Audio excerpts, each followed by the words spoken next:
Hello and welcome to the Nursing and the Arts podcast. I'm your host, Susan J. Farese, MSN RN, SJF Communications. Here we will listen to stories from nurses that use the creative arts in their practice or in their personal lives. So just sit back, relax, and enjoy the show.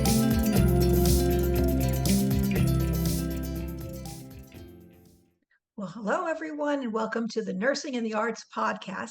This is episode 13. We're in season 2, and this is the second episode in season 2.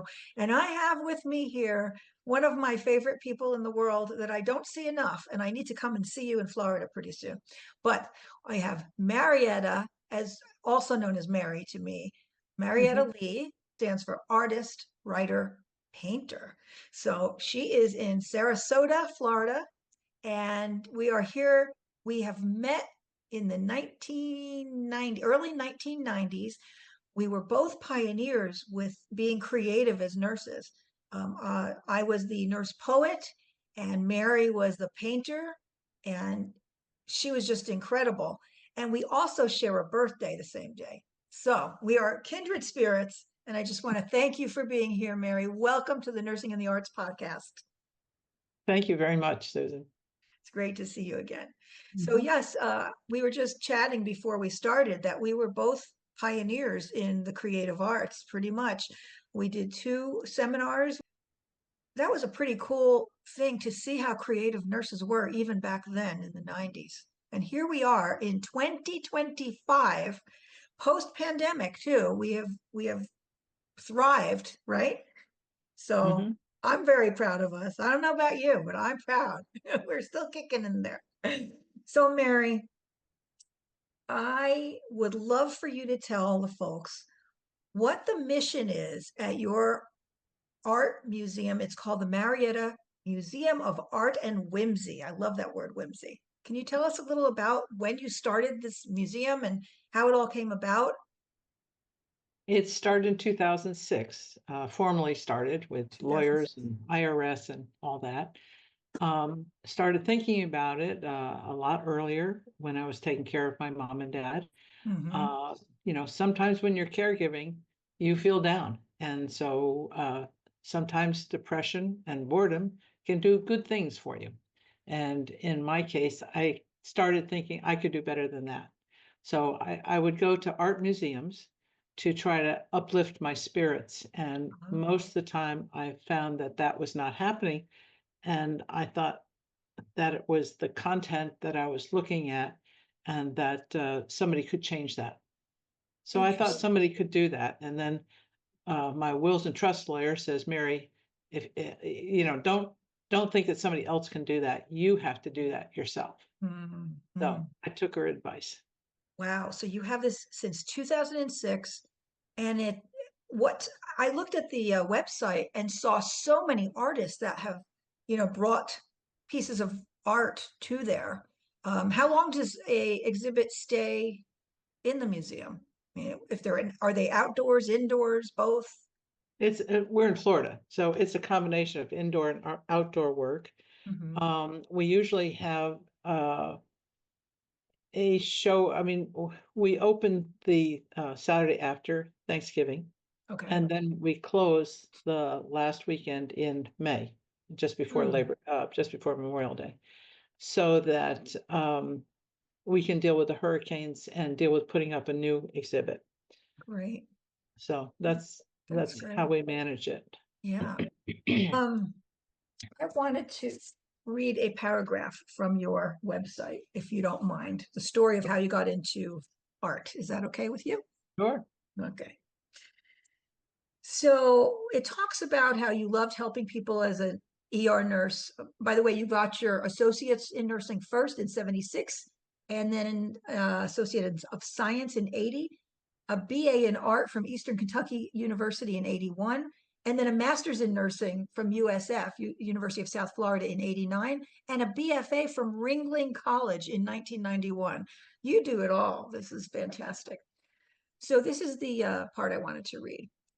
She loved helping people and the excitement of the emergency room nursing, as well as being an RN, EMT, paramedic, all 3.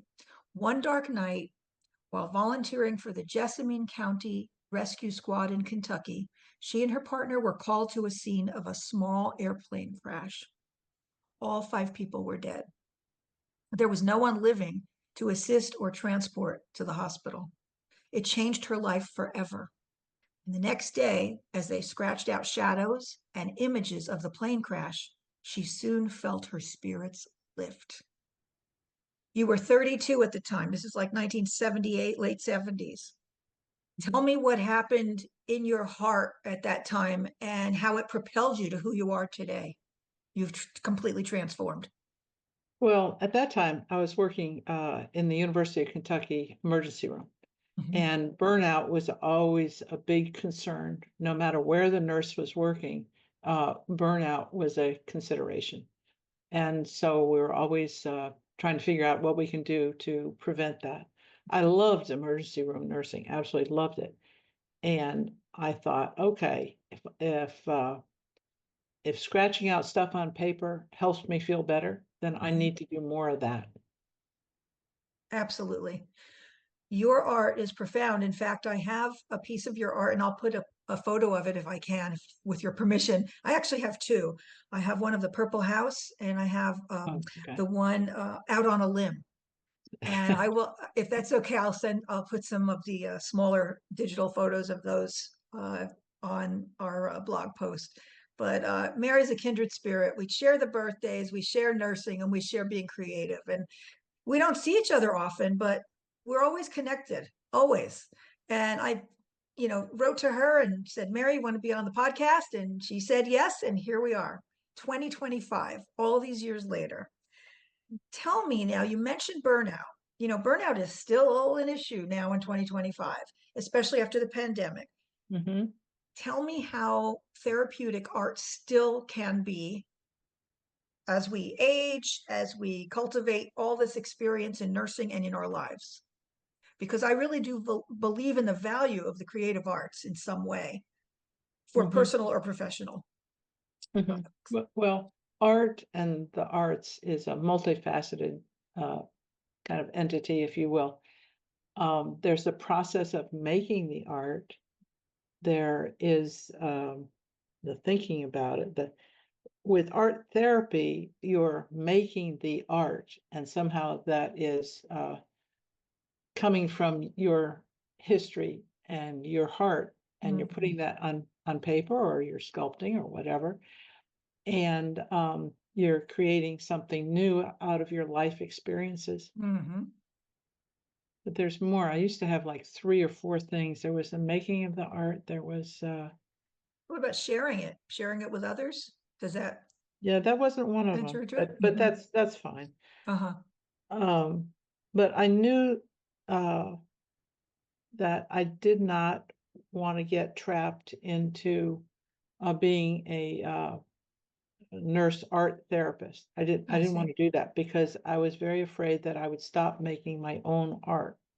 So with the art museum, I stopped making my own art.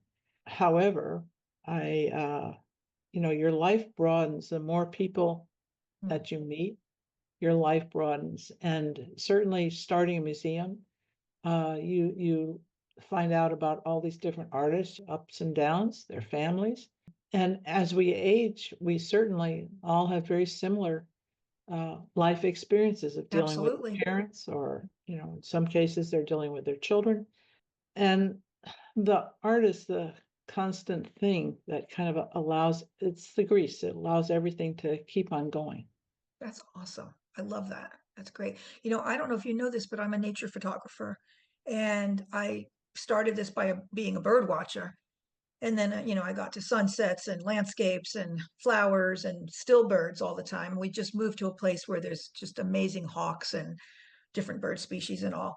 And what I do with it is use my nature photography as prompts when I teach the haiku workshops. So the participants see my visual images, and it prompts them to think, oh, which photo rang to me or whatever. Or is there something in their phone, a picture of someone they know or whatever? And then they write from that, and we publish it on my blog. So they get published, and we share a picture of each other and that kind of thing. So for me, it inspires, and their writing, I tell them in the workshops, you could either keep it to yourself, your poem, throw it away, or share it. And when you share it, you are connecting with other people, and there's collaboration and community and all that. And that is so important in this day and age, to cultivate community and collaboration. And Mhm. I love the word whimsy in the name of your museum, because I think of you as whimsy, because years ago I remember the Cat Chronicles newsletter. You were always doing something fun and whimsical, right? You can tell me about whimsy. Why the word whimsy for you? Well, I did not want to get into serious art. Mm, Serious art for me and serious art museums are so serious that it's hard for me personally to get a lot of kind of uplifting pleasure from it. I see. So what I wanted to do was kind of keep it in the lighthearted uh, arena, and so that uh, I find that everybody has a bit of a goofy, silly streak. Awesome. I love it. And, Yeah, we all just want to be touched. We want to be touched. that's And great. so, yeah, so that's where I wanted to go. Well, another thing is, in the serious art museums, it's quiet. You're not really supposed Oh, to yeah. chat. Mhm, It is very serious. You're right. mhm. So then at your museums, is it a little bit louder? I mean, are people talking and conversing? Um, if they're inside or just outside, tell us about the It's process of it's what they go through visiting. when people come through the front door, there we have these greeters, these ladies who greet the visitors, and they tell them a little bit about the museum, and they put a sticker on them, and that's how we know that they've already been talked with, and we don't have to Okay. deal with that. Do the We whole don't have to spiel go down again. that road again, because people go in and they go out, and Right, right. oh, I left something in the car, and so there's just a lot of activity, Uh-huh. and uh people are talking, talking, talking, and smiling and talking. So right off Oh, the get-go, they're engaged. mm, And then as they move on through the museum, they start seeing things and they're relating to how it relates to their life. mm. I see. So we're a loud museum. I love We're it. we're very, very That's loud. my kind of museum. Yeah. By the way, the mission of your museum, Mhm. our mission is to operate an extraordinary art and whimsical museum for the public by collecting, preserving, and exhibiting works of artistic and whimsical importance to educate our visitors about our culture and our history. We have created an environment to inspire, restore, and lift our spirits and hearts. I love that. How long did it take you to write that? Did you work with someone to write your mission statement? Just came from No, you? no, It is no. what it is. That was, yeah. Yeah, I mean, first of all, with a mission statement, you want to be able to get an elevator phrase. You want to be able to just right. boom, this is it. You know, Absolutely. Absolutely. Are you on social media at all besides having the website? not really. I don't have time. Okay. So I you just, are I a just little got bit done. different than most of my guests, because they have, LinkedIn and Facebook page and Facebook group page. Is there a reason why you don't have, Sure. I'm a can't do it human being. all? Yeah, I'm a Okay. human being, and there's only 24 hours in my day. Exactly. Exactly. And sometimes I like to rest, Hmm. and I mean, in order to think, you've got to have some time where your brain's not kind of really working too hard. Hmm. Hmm. And watching, stupid TV or whatever is a good way to kind of clear out the cobwebs, so Absolutely. to Yeah. speak. I totally agree. I totally agree with you. And well, I mean, I'm in PR, so that's my business. So I help others by getting the word out. So, you know, and this is a 501(c)(3 also. Oh It's a yes, from nonprofit. from the from the So beginning. to be able to start a nonprofit, what kind of things did you have to do? You had to talk to a lawyer. Hmm. And do the paperwork. The lawyer does the paperwork because you have no idea what you're doing. And then a board. So, Do you have a board? yeah, from the very beginning, we've got a three-person board, Okay. and you have to meet several times a year. It's always extremely stressful Mhm. having a board, even though it's like, oh, the Whimsy Museum, that board must be, really fun. No. Well, I mean, for me, I feel like people are judging me. And that's always apparently been very hard for me to live with, people judging me. Oh my So gosh. I'm real glad when our board meeting is over and we all go out to lunch. That's cool. That's That's really my cool. goal. So, yeah. And then the ages of people that visit and the ages of some of the artists. Can you tell us little bit about that? Sure. Well, first of all, we're in Sarasota, Florida, and the demographics are that most of the people are around near 65 and up. Okay, so we have an older group, mostly retired. Okay. Now, recently, we've been getting much younger people in, and we have Ringling College right across the street. So, the kids come over and take a look at what's going on. Hmm. Um, but we have older, and then our volunteers are older. Mhm. So we have, grandmas and grandpas, and they're just wonderful people. Just That's they have had a very, very full life. that's what I was And just going to say. It seems yeah, so full. Yeah, and that's where it's at, folks. yeah. As you age, stay vital. Be a Well, lifelong learner still. Get out there and yeah. exercise. There's so much we can do in our later years. Yeah. Well, just being a volunteer, no matter what you volunteer at, Hmm. is just so much fun because you make new friends. You go Yeah. out to lunch, you go out to dinner, you go out, you stay active. It's really, really That's great. good for people to be a volunteer. Yeah, yeah, yeah. I commend Yeah. you for that. Let me see if there's any other notes here. Um, Anything else that you want to say about nursing in the arts?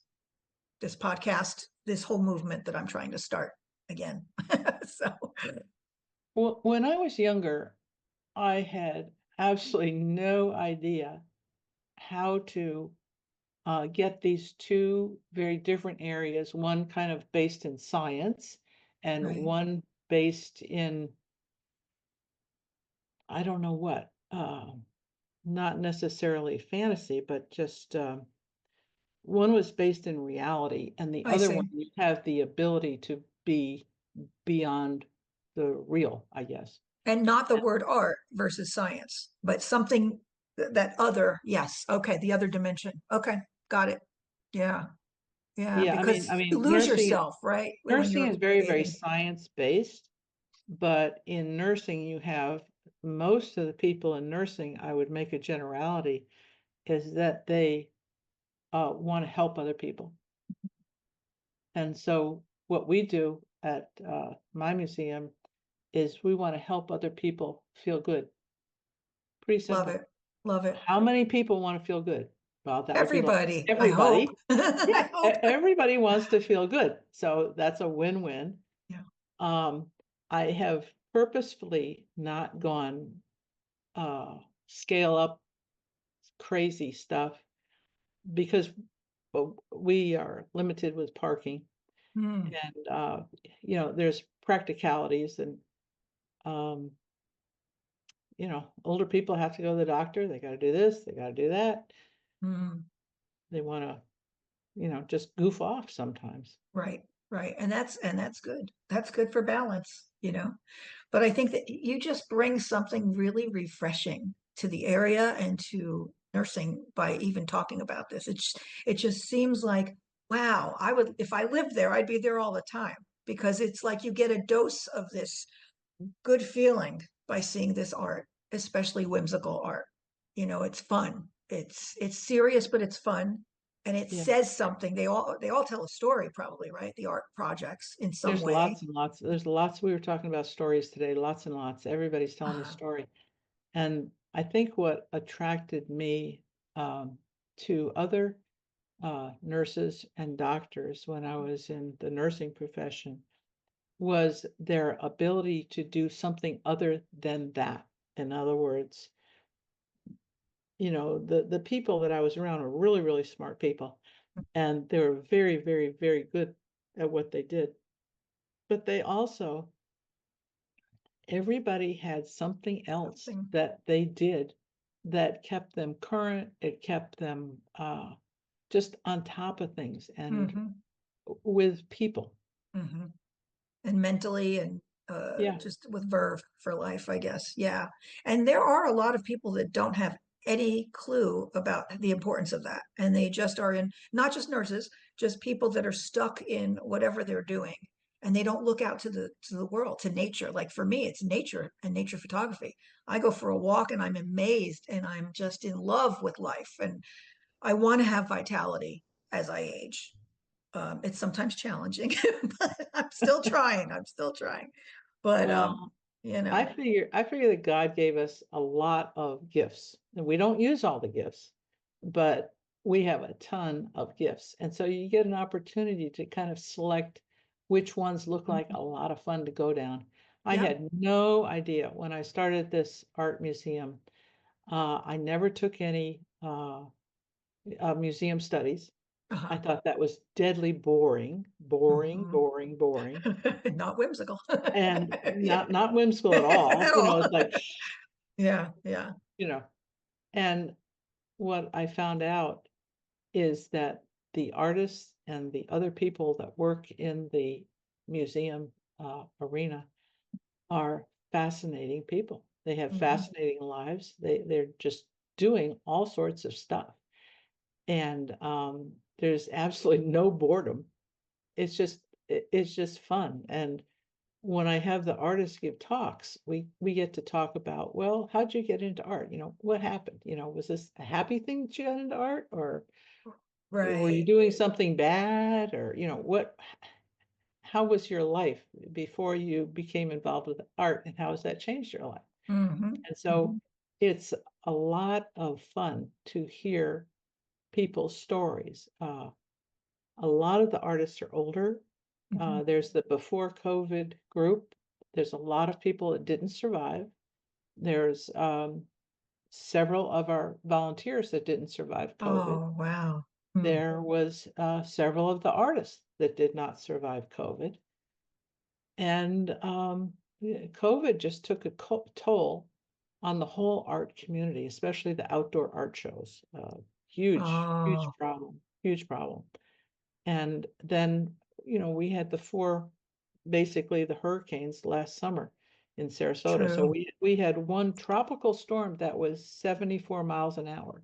To Oh, me, that's a yeah. hurricane. I mean, hurricane is technically 75 miles an hour. Okay, so I just put that in the hurricane thing. And so we had four hurricanes last summer, and that was really, really, really tough.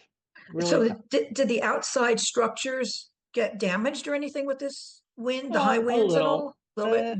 Mhm. a little. The outside structures, we had the roof line kind of like a deck of cards, the top of Uh-huh. the roof, a little bit of damage, Just a little but bit. that Mhm. that could be fixed pretty simply. The thing that was heartbreaking for me was the trees. So we lost 33 trees, Oh, wow. and when the palm trees, when the wind takes the palm trees are like this, and the wind will just take them, and then this is the base of the palm tree, and the palm fronds are right here. So the Right, palm right, right. fronds they go over, but if you take this part out, boom, you kill the whole tree. Ah, So now you've got a tree it's a that's stump, like still a, around, yeah, and, yeah, you have to just take it down. So we lost yeah. 33. So being a survivor, that became the mantra of this year's theme was survivors. Hmm. And so you have donations that people give, or do you charge for admission? How does that work at the museum? We ask for a $10 donation per person at the door. Okay, So technically we're free. And a lot of times people don't have the money, or they don't have cash, or they don't want to do PayPal. They don't have a check on them. We say, be our guest. right, right. Uh, Hmm, yeah. So, hmm. and then sometimes we get a lot of people from Europe, and they're not carrying American cash around. Yeah, Yeah. So, we just try to be very generous. Great. And it's worked out really, really good. Yeah. Really Yeah. good, because there's a lot of people that want to pay it forward. Uh-huh. And so that's wonderful meeting those people. And they love you. I mean, how could they Yeah. not? Well, How can they not support you, right, Mary? Um, who knew? when you were a little girl, what did you want to do when you grew up? Did you know? Did you know you No, wanted to be a nurse or anything? No. no, And if you no, had to do no. it over again, what would you do with your education and whatever? Oh, same thing. Same thing. What did you do at Ringling? What did you study? Was it all art, painting? What was the Painting.